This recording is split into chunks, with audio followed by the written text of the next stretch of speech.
Hey, I'm Callie Lewis. You're watching Geek Brief TV. This is Brief 374.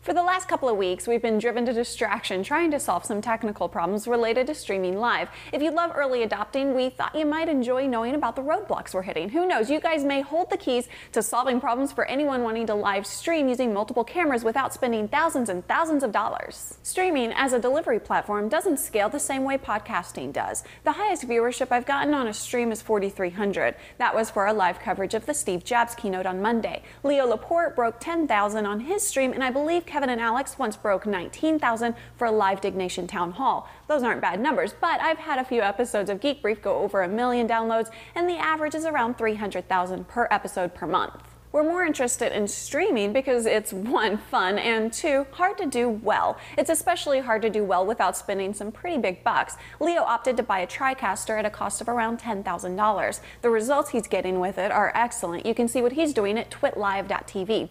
If we weren't planning the big trip, we would probably get a TriCaster and go live more frequently to justify the investment. As a rule, though, we're only planning to go live about once a week. We're doing it a little more often right now because we're testing different setups. Mike Versteeg, the developer of Cast Blaster, has been working on a video switching application called VidBlaster for the last 2 years. It's good enough that we're willing to run Windows to use it, and we've asked him to make it work with the streaming service Ustream, and he's working on it. But there are some technical hurdles he has to overcome to make it work as an elegant, out-of-the-box solution. For our coverage of the Steve Jobs keynote, we used an application called CamTwist. That gave us the ability to use 2 cameras, but one had to be a built-in eyesight, and a jump cut takes 2 clicks that aren't close to each other on the interface. I've been working with Steve Green, the developer of CamTwist, not Steve Green, the 80s CCM singer, and tonight we're doing a live test where I think we'll be able to use 2 real DV cameras. I'll be talking to the guys from the Manners cast at 8 p.m. Central Daylight Time, so stop by www.callilive.tv to see how it's working. Should be a fun chat even if the tech fails. So what's the point of this brief? Well, it's kind of a call to action. TriCaster is a great product. It does what used to cost hundreds of thousands of dollars,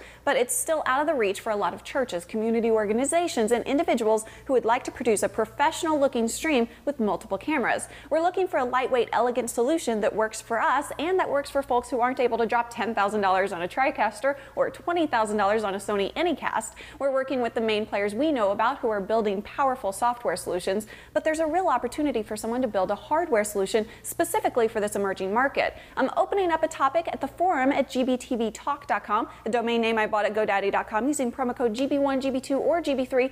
I can't remember. I'm Callie Lewis. Thanks for watching, and thanks for your help with this.